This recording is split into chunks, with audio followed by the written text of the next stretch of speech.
We're joined today by Joe McAlinden, previously in groovy Little Numbers, The Boy Hairdressers, Superstar, Linden, solo artist, say no more. So thanks for joining us today, Joe. I guess first thing, how have the last few months been for you during lockdown?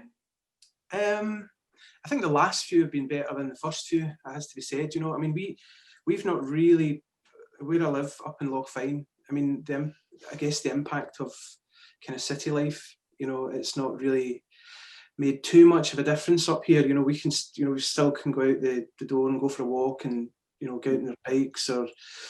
So in that sense, it's been kind of the same for us, I guess. But I usually love to get into Glasgow and see my friends and go and see my mum and Motherwell and stuff like that. And I've not been able to do that at all. So that's had a huge impact, So I think I've always been isolated, but I feel even more isolated. But it's just it's a people thing more than anything else, Like I said, we've felt relatively kind of safe. I don't know if that's the right word, but do you know what I mean? It's kind of, there's not a lot of people here, so I guess the risk is a lot less. I mean, there was a lot of tourists coming up on holiday through the summer from down south and stuff, and there were some locals were getting a bit kind of like, why are people coming up here? But I mean, I was like, oh, people, that's pretty nice seeing people, So I've been missing the people thing, I have to say, and being used to working on my own. So it's really just the people thing, I think, for me. Some people have been learning new skills or taking up strange hobbies. You done anything like that, or is it still just? I put a hinge on a garden gate, and that was a big project for me. Yeah. I have to say, I don't really. I've thought about taking up new skills, but I really struggled for quite a part of initially lockdown of being creative. I really struggled with that. So I've finally got back to, I guess, where I was before and feeling that kind of creative flow or whatever. So it almost feels like I've discovered a new skill, because at one point I was it was a good few months. I was like, the last thing I wanted to do was pick up a guitar or sit at the piano or think about lyrics or even wanting to collaborate. I just felt so far removed from it all, and it became quite worrying, I guess, for me, because I've never experienced that before. I've always been quite kind of prolific throughout my career, whether it's, from just, from thinking up backing vocals to whatever. I've always had ideas in my head, but it just was blank, completely blank, and it was, I found it pretty terrifying. I guess in the grand scheme of things, it's no big deal to a lot of people, but I think when you live with that kind of creative thing and it just disappears, it's kind of scary, So I guess I have. It's almost like I've learned something new, and it's getting back to writing music again, And how did you overcome that then? Because you say quite scary in terms of what you've done before, and then suddenly that stops. So I think it was that a gradual thing, or? I think it was more persistence than anything else. I think what I did was that I usually work in the local village hall. when I'm doing my music, when I'm writing or recording or with J.R. Green or whatever, we usually get into the hall because the acoustics are amazing. And obviously that's, all the kind of halls are closed down unless it's for childcare, etc. So the hall isn't usable at the moment. So it got me, instead of thinking about music, I thought, right, how can I actually streamline how I work? So I started looking at the equipment that I used, and a lot of it's really bulky. And I've gathered things over the years. So I started thinking, right, if I had to set something up in my house, how am I going to do that? What do I need? What do I not need? What do I need better? So I started focusing on all of that stuff, and there was I had to change quite a few things. And there's a real kind of, I started getting quite excited about, I wonder what it'll be like when I start doing this, And that kind of then led to me sitting down and trying it. And then before you know it, there's new ideas coming, So it was really through that, I don't know, I guess it was a lucky art accident, I suppose, I hate sitting around doing nothing, so I just felt, if this lockdown thing and is going to be going on for a long time, I want to still be able to make music. So I put my focus on that rather than worrying about not being able to write. So, and I'm now sitting I'm actually sitting where I work, to be honest. I've got all this fancy equipment in front of me that you can't see, and there's guitars lying about, and there's bits and bobs, and it's just been great. It's been brilliant, and particularly the last kind of 3 or 4 weeks, I'm almost finished my first ever solo album, so that's kind of quite good. Fantastic. So, yeah, and that's been a real burst over the last kind of 3 or 4 weeks, So you're working on a new album then? Yeah, I just felt that I've never actually made a record completely on my own. Mm-hmm. I've always had fantastic people around about me doing things that I'm really bad at, So I thought I learned really early on in my career that I couldn't do everything myself. Mm-hmm. And I realised that there are actually people around about me that can play the guitar better than me or play whatever better than me, and I just felt, why would you not want to make the best possible thing? So ask these people to do it, But this is the first time I've kind of almost, I guess my hand has been forced a little bit, not able to collaborate, but it's been quite interesting because I've had to get pretty inventive, shall we say, particularly with the guitar, because I'm not very good at playing the guitar. So I put the guitar through lots of pedals and creating layers, and these sounds inspire me to think of melodies and stuff like that. It's been brilliant. I've really, really enjoyed it. Don't get me wrong, I love more than anything being in a room with my mates playing music. It's so much fun. But the thing that keeps me going is that hopefully at some point in the near future, I would want to be performing some of this, which is great, because then it means I can get everybody involved, So that part will come eventually, So it's been really great. I think I hope if people are expecting a pop-tastic album of rural dream pop, I think they should maybe think a wee bit more Sonic Dirge than anything else. Right. Yeah. So I describe it as me wallowing in music, but it's where I'm happy, I think it's, all through my life, it's how I've dealt with how I felt, so I think when I start to try and feel something that I don't, it always just sounds really crap to me. We were having this conversation at the start of the year, in terms of how you would see the album going to where you are now, probably completely different. Is that fair to say? I would say so, actually, because I think, and I think particularly through having to readjust how I work and working with different pieces of equipment, I've had to, I've kind of come up with different sounds and different ways of creating sounds, and that's led to different ideas that wouldn't have happened earlier on in the year. Because I did actually, to be honest, I did feel I was getting a bit too kind of comfortable in the way that I worked.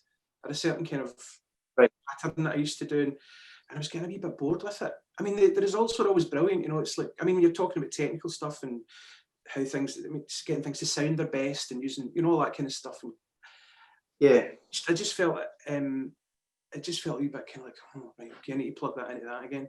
Whereas now it's kind of like, what does that button do? I'm just like, and it's just, I don't know, it's exciting. I think it's good to evolve all the time. I think you have to be fluid. Totally. Your laurels. I think with this new record, I'm probably working with as much kind of, I guess, electronic sounds as I am organic sounds as I am playing guitars. I think probably the most minimal thing on this record is my voice. I'm singing on it, I'm singing, but I think it's always been a focus in the past. I think, people have always been kind of focused on me as a singer. And it's almost like I just want that to be part of the whole thing. I don't want it to take over from it. I just want it to have its kind of equal importance and amongst everything else, and that for me is kind of different because I'm not focusing solely on how I sound as a singer. I think it's almost like the vocals. I guess I would probably describe the vocals are probably a lot more throwaway, if you like. Okay. I don't know if that makes any sense, but to me, it's kind of I'm putting a lot less pressure on myself to deliver a performance as such. Do you know what I mean? I'm using my voice more as another instrument, I think, probably. Yeah. So the whole thing's been a different journey and it's been great, but I think through everything I've always wanted to do different things, it's obviously evolving. The Groove Art numbers are nothing like Superstar, it's nothing like Linden and nothing like Edit and nothing like, but it's not because it's not trying to be different, it's just like you move on from things, I think you always want to try new things, you always want to kind of create new things and go on an exciting journey, I suppose, you know. Yeah, I guess you know, getting out the comfort zone a bit, isn't it? You know, just right as you say, what does this do, and you know, getting a different sound, or you know, trying something that you know ordinarily you wouldn't. Yeah, no, I mean, I think the simple things, like, I mean, I always say to younger musicians as well, you know, if they're looking for inspiration, it's like, you know, that song that you're playing on the guitar, try and play it on a piano. You know, play those chords on the piano, because it sounds completely different. And then it makes you start thinking about the melody in a different sense and the feeling. And, you know, it's just like simple things like try playing notes on different instruments, try creating sounds on different synths or whatever. And it will always make you think differently, you know. So when can we expect to see it or hear it? I'm kind of, well, I've set myself a target to complete all the recording and hopefully the mixing by the end of January. You know, the reason I'm saying that is because obviously with Christmas coming up and everybody kind of just being home and stuff, it just kind of obviously will limit the amount of that I can actually do. Yeah. So I think if I'm finished by the end of January, then we'll be plotting and planning from that point onwards. And I would say sooner rather than later. You know, I mean, we did put one song out a couple of months ago, which will be on up. What's that? 209. Yeah. So that was kind of like the first song that finished, I suppose. And I just felt, you know, rather than sitting on it, I just wanted to put it out because it was inspired me to kind of, I don't know, create more, you know, I think. I think I would love to get stuff out pretty quickly. I don't really want to wait around. There's no need for me to wait around. It's not like there's a huge fan base waiting for plotting and planning of great PR projects or whatever. Do you know what I mean? It's kind of like, just get it out there and let it grow, you know. And people, they'll either love it or they'll hate it or they'll not care, you know. That's at the point I can't do anything about, you know. I think the excitement for me is just finishing it and then kind of letting it breathe, and then and by that point I'll probably be on to thinking about something else, you know. And hopefully the excitement of being able to perform it somehow. I think if I can't do it live, I'm toying with the idea of doing some online stuff. I think, you know, it's again, I've never actually ever played on my own ever. I've never stood on a stage, just me. Oh, in fact, no, I did it once. Sorry, the very last Linden gig I did as part of the gig on stage for one song at the keyboard. It's the only time I've ever done it. So that would be a huge thing for me to do, even online. It would just like, you know. Just on your own without a band or anybody else beside you. I'd have to get the bicycle clips on, I think, for that one. Sure, you'll be fine. That's you guys worried about. What's that? It's you guys I'm worried about. But I mean, you know, it's a kind of good point though, that, you know, in terms of you've got a new record coming out. Who knows, you know, where we're going to be, you know, at the start of the year, in terms of promoting ability to promote music. So that was one of the things I was going to ask is, what plans have you got to promote? And are you hoping to get out and, I guess, play live again, you know, next year? I know that's probably relying on a number of factors to a point, but I think that would be great. I think, and I've been at this now for quite a lot of this year. I think when I was talking about kind of streamlining my workspace, I'm kind of planning for how things are now, because nobody really knows how things are going to change, when they're going to change. You know, and it's going to be easy enough to go back to doing the live thing. So it's like just thinking, I don't know, it's just like being creative and you know, thinking of ways of reaching other people. I mean, it's really just trying to reach people that would be interested in what you do, you know. And there's no easy way to do that nowadays, you know. It's like, I think a lot of people think, and I think a lot of younger musicians think, because the internet's here and you can upload things really easily and you can go and live stream really easily, that's you reaching people. But if you think of the trillions of things that are going on the internet, you know, the big problem is it's almost like getting back to, you need money to spend on PR to let people know that things are happening online. Yeah. And that's a lot of money to, to reach people is a lot of money. I think, people are buying into this kind of like, oh, can do some Facebook ads. I mean, but they don't really work, They don't really work. They work to a point maybe, but people that spend a lot of money on that are just throwing it away, You're more likely to get more success out of doing a kind of a PR campaign through the likes of YouTube, because you can control all of that, Yeah. And it's all these kind of things that people don't, they think it's easy. I'll make my record. I'll put it up online. I'll get it on streaming services. Like, who the hell's going to know it's there? I mean, think about the amount of amazing records that are probably coming out just now that we'll never hear of.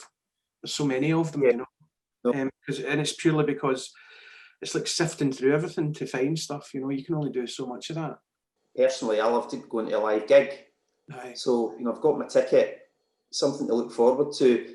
And, you're right. I think sometimes, some musicians they'll go and do something online. And I still watch that, but it's just so far removed from the live experience that actually being there and, other people and just the atmosphere. Yeah. I mean, that's the thing. It's like, it's not, it's just not, there's nothing comparable to it at all, And I think that even if you think about a socially distanced gig, it's still not the same. It's better, but it's not the same. It's like you're not just getting in amongst it and just soaking up the atmosphere. And if you think about the cost of that, the cost of doing that for a promoter, and the ticket price would have to be a certain price, and just how's it going to work? I mean, I think unless everyone kind of brings all their expectations down quite substantially, then maybe. But then you're looking at the artists suffering because they're not getting paid as much as they would for doing the thing that they need to sustain their livelihood. So I mean, I really don't know what the answer is. I think that kind of reaching out, I think being more accessible to people that are interested in your music. I mean, even things like this. I think it's really important that artists reach out somehow. And I think doing something like this, I mean, somebody might watch this, nobody might watch it, but the thing is, it's not costing us anything to do. We're just sitting having a blather. Do you know what I mean? Right, yeah. And it's hopefully some people will watch it. I think a lot of I don't know. I think a lot of barriers need to be broken down to make it more accessible for artists. Because I mean, artists do need help just now. There's no two ways about it. It's a real struggle. And I think particularly for younger artists, because it was bad enough. It's like younger artists were having to hold down jobs and be musicians, if you like. And my experience of that is it doesn't work because, it's a vocation. You have to devote everything to it. If you want any great chance of succeeding, you really have to devote everything to it. I had to make that choice when I was like 17, 18, and I got the support of my parents, luckily, and it worked out for me, but it's harder now, I think the whole approach to it all is, these younger artists, they're recording tracks, recording singles for streaming services. It's like, that doesn't even make sense to me.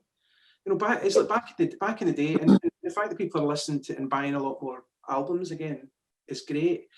But back in the day, the whole kind of creative process, you would record a body of work, which would become an album.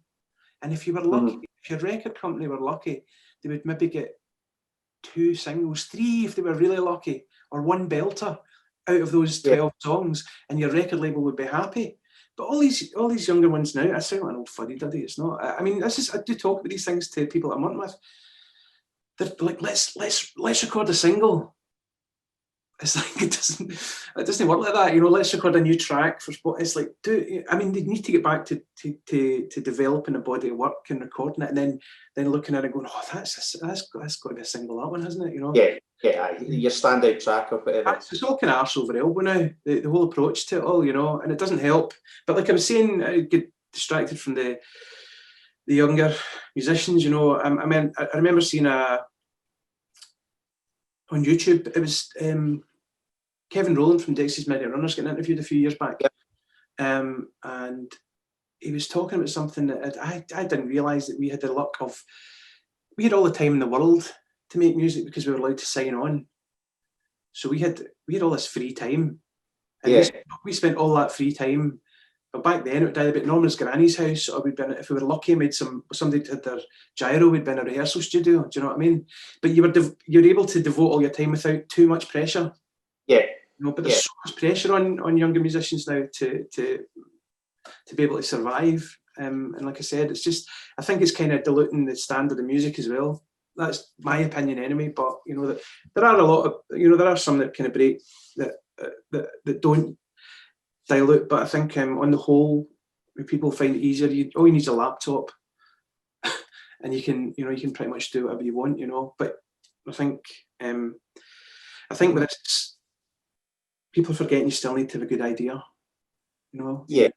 I mean, I think it's an interesting point you make, because I've spoken to another couple of musicians in the past, and they talk about signing on, and they've got that time, they can just go away and work on their songs, whereas now you've got people maybe trying to juggle a job and then still devote time, and especially if you're in a band, you may have 4 or 5 that have all got the same thing going on, and actually try to get together. You're very limited.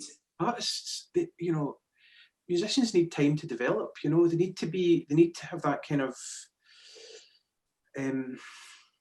We were lucky. You would get to make an album, and maybe your first album wasn't so successful, but you get to make a second one and grow from that and develop and learn. Whereas now, the way it works now is like if somebody puts a song up on Spotify and nobody listens to it, Spotify don't care after that.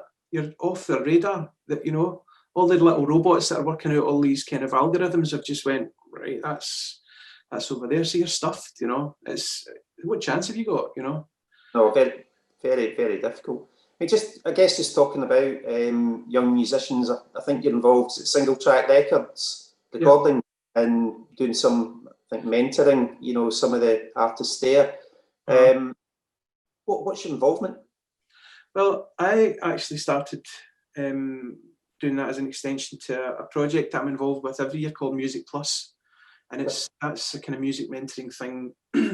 It's run out at the Scottish Music Centre, and it's for 14 to 19-year-olds that are interested in any aspect of a career in music, whether that's promotion or law or band management or whatever, And the great thing about it is that the people that they get to work with are people that are actually working in music at the moment, and it's a kind of thing that it was like it's free, and they would have 6 meetings over a period of time, 6 early meetings. And when I started doing that, I found that there was some people I was working with that I just felt needed more time. So I just started doing it in my own time. And one of the ones was a band called J.R. Green and Jacob and Rory, and I just kept in touch with them and kept working with them. And Shaneen Gallagher was another one who went under the name SG, and I just did it. And all of a sudden, people are saying to me, you need to call this something, because you're kind of working with them and making music. And so it became Single Track, and I'm partnered up with a company down in London called IE Music, who look after Robbie Williams and stuff like that, So right, okay. Good partners in it, So it really is. I mean, as a business model, it's terrible because it's all about giving people time to develop. So as a business model, it's absolutely shocking, because it's just time is what's required, and it's just kind of, I guess, we've put out some music. We're actually in the middle of recording J.R. Green's debut album at the moment. And that's obviously been scuppered with everything that's going on, so that's taking longer than whatever. But it's just giving them the time to eventually, hopefully, if I do my job correctly, they'll be able to stand on their own 2 feet and push on themselves, But it's not. It's about letting the music develop, letting their kind of creative skills develop, so that they feel confident and moving forward, So it kind of came out of working on the Music Plus thing. And I love doing it. I absolutely love doing it. Yeah, I mean, I've listened a little bit to J.R. Green and SG, I think, is it? Yeah. Fantastic. That Teenage Delinquent song, especially. It's brilliant. Love that one. Aye. So I mean, that's all like done, and we did it all up here. And the reason, it's like people go, why do you call it a single track? You're always talking about albums. It's like, well, I live down a single track road. That's basically why it's called single track. Yeah. And all the catalogue numbers are like, so the road's the B8000. So all the catalogue numbers are like B8001, B8002 and stuff like that, you know. So there's the mystery has been, the cloak has been lifted, the curtain has been lifted from the mystery.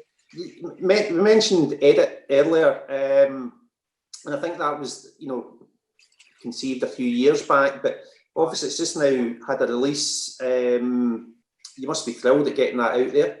Yeah, no, absolutely delighted. You know, Ian at Last Night from Glasgow got in touch at the beginning of the year. He said about it a couple of years back and said, what's happening with that? And I said, nothing really, you know. It was done as part of a bigger project, which, I mean, it was from the music. The project came from the music anyway, but I always loved the idea of it being on a piece of vinyl as a thing, you know. So to get that happening this year was amazing, I have to say, you know. It's kind of a tricky one, that Edit, because it's quite a very emotive thing for me, you know. The whole kind of subject matter and stuff, but it was nice to kind of get it out, and it was nice getting a copy of it and listening to it again, you know, because I think that was in 2014, I think, so that's like 6 years ago. Yeah. I mean, I think Last Night for Glasgow are doing some great stuff at the moment, you know, getting, you know, some stuff out that I think ordinarily, you know, again, you know, some people just wouldn't hear, but you know, you seem to be growing and, you know, helping, you know, a number of artists, which is fantastic. Yeah, and I think, you know, finding, you know, there's a lot of kind of records that have fallen by the wayside over the years, you know, so for things to maybe get that deserve a second chance or a second look. Yeah. Hats off, do you know what I mean? It's like, that's great, you know, why not? The album itself, to me, when I've listened to it, it does seem to flow. You know, from one track to the next. Was that a deliberate thing? So because of the record and because of the CD and because of the streaming thing, I had to put it into tracks, but it's actually one piece of music. It's 29 and a half minutes long or something. So that's how I wrote it. I wrote it as one piece of music. And the reason it's Edit 1, 2, 3, 4, 5, and 6 or whatever is because it was more for the kind of technical issues and how people listen to stuff, you know. Yeah. Because it's like you said, it still flows anyway. I did have a bit of problem at the start. It's like it's one piece of music, you know. I mean, it's an album and it's up on it's on Spotify as like an EP or something, which is a bit rubbish. It's an EP. Aye. All right. Quite bizarre. Interesting. Yeah. You mentioned earlier as well about collaborating, and that, you know, certainly up to now is, you know, a big thing. I guess if you wind back the clock to me starting off as not so much when I was playing in any of the other bands, like, you know, with the Boy Hairdressers or the BMX Bandits or Goofy who do about numbers. But when I started Superstar, I kind of had this thing about wanting to do everything myself, you know, and I learned, and I went through that process for a wee while. It was kind of like, I was just maybe a bit overprotective, I suppose, of how I wanted things to be, you know. That rain's mental. You hear it? Yeah. Best staying inside today, I think. So I think then kind of actually winding on beyond that, it was towards the end of Superstar I got to collaborate with a young kind of electronic artist. You know, he's more a producer, a guy called Richie Fermi, who was just doing some mad kind of beats for some of the tracks on Superstar's Fat Dat album. And I was kind of like sitting with him and watching him going, ooh, oh. And then I started to think, like, how did you think of that? How do you hear it like that, you know? And that's kind of what got me thinking that maybe I would learn a lot more from working with other people than I would working on my own. You know, I think even now, you know, working with Jacob and Rory, the JR Green Boys and Shireen, it's just kind of like, I spend half my time going, how did you come up with that? Where did you hear that? You know? And they do the same with me. It's like, how do you do that? And it's just this kind of like, it's like throwing the ball back and forward, you know, and it kind of, I love going off in little tangents and stuff like that, you know. I mean, I think a lot of the other ones, you know, like stuff like the brass band and things and orchestra stuff. I mean, that's how I grew up with that. You know, I grew up playing the violin, classical violin. I played in orchestras, played in a brass band. So these sounds to me are sounds that I love, you know. And when I hear music, I hear things in my head. I hear instruments and textures and stuff, you know, and I'm just not frightened to use them. I mean, in fact, I love the fact that I did a single Superstar song with an orchestra, a British University brass band, and a harpist, and it wasn't even released. And I tell you what, like the guys at the label, the reason I get called in for a meeting, and everybody loved it because it was almost like us having it was almost like a Christmas song without being a Christmas song. You know, the sound of the brass band and stuff. That's how it ended up. So they were kind of like, oh, we've got to bring this out near Christmas because Superstar always had loads of luck at Radio 1. And I think we had 7 or 8 singles a week on Radio 1 over the years. Yeah. So amazing support from Martin Lard, and there's a whole load of them, you know. So they were just like, well, this has got to be a Christmas single, you know. And then I think when I delivered it to them, somebody went into a panic because there was no drums in it. So I get called in for a meeting. It's like, I don't think they'll play it because there's not enough drums in it. I just burst out laughing. I didn't know what else to do. I was like, seriously? Right, okay. I just kind of left, you know. I was like, right, fair enough. So they wasted a shitload of money on doing that. But it's still great, and I'm sure it'll come out at some point, you know. Yeah, I'd love to hear it. There's been a wee bit of chat of I've been getting asked about older Superstar stuff. So things might develop over this next year as well with that. Okay, interesting. Keep an eye on that. Yeah. I think so. Last question, Joe. Yeah. Thinking back to all the gigs you've attended, which one stands out as the most memorable and why? So when you've been a fan going to see somebody, what's it? That's a tough question, that, isn't it? Always leave that one to last. I think, I suppose if you got to think of the first things that come in your head, really, is it the first things that come in your head, I suppose? Don't know. Well, I'll tell you the first couple of things that put in my head just now, right? Without overthinking, because I've seen so many things. Standing watching Neil Young, his backing band were Booker T and the MGs. Oh. And he was singing Helpless at the SCCC. I was with the Teenage Fan Club who were supporting him on a couple of dates there. And I remember standing there going, this is just magical. Mm-hmm. You're looking at people that have made so much amazing music. And I don't know, I might be wrong because I wouldn't say I'm an aficionado in any sense of the word. But I'm pretty sure it wasn't a song at that point that Neil Young was known to have performed.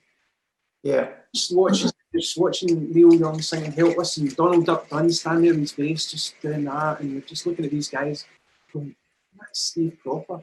And they're doing a song. That moment has always stayed in my head, you know.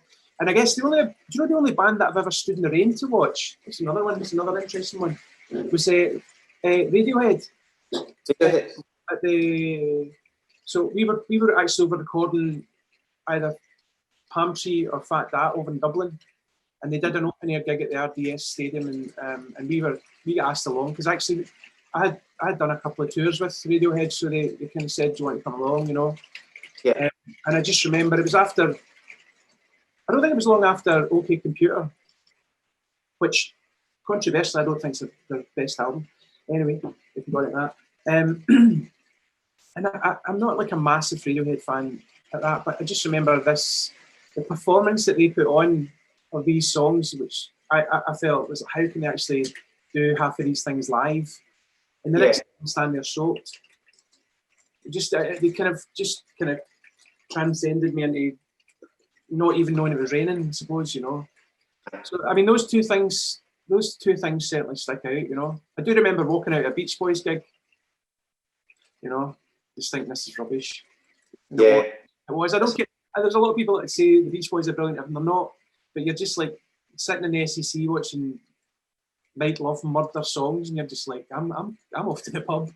You Yeah. just headed off, you know. I loved seeing another couple of standouts probably from back in the day would be seeing the Cocteau Twins at the Barlands. And the Cure a couple of times at the Barlands actually, because I love the Cure, absolutely love the Cure.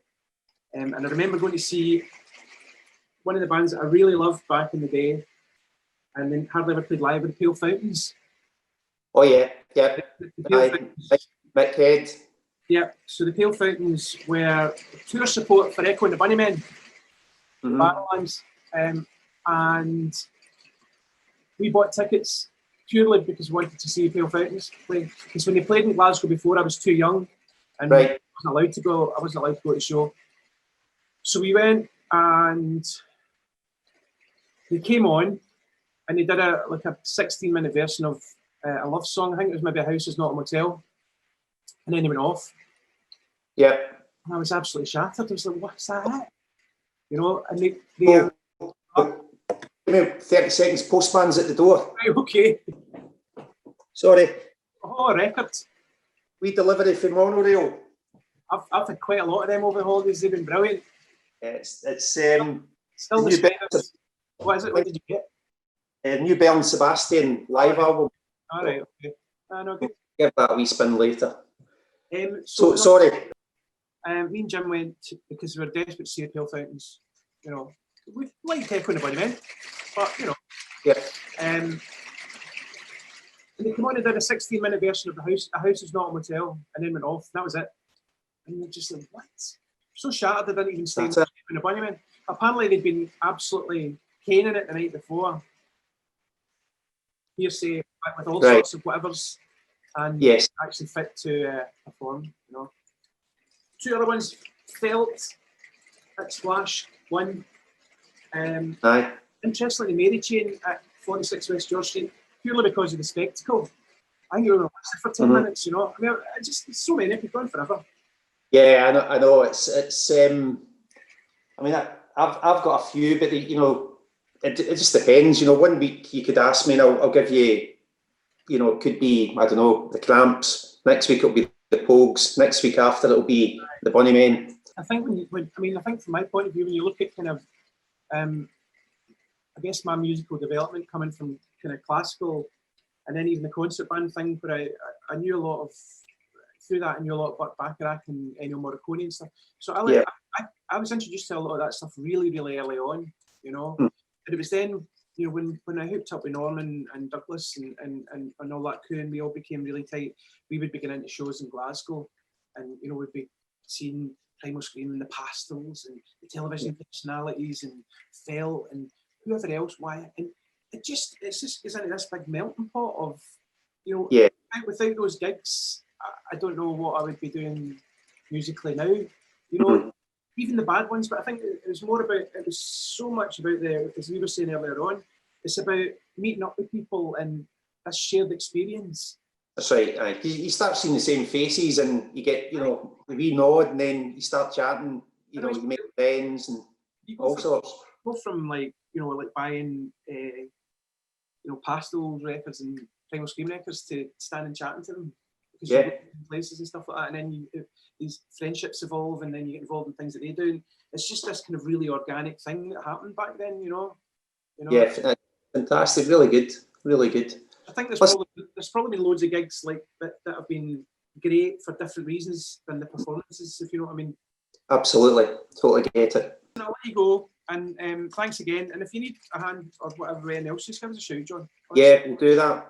Thanks, Joe. Really appreciate that today. Thank you. Take care. Yeah. Cheers.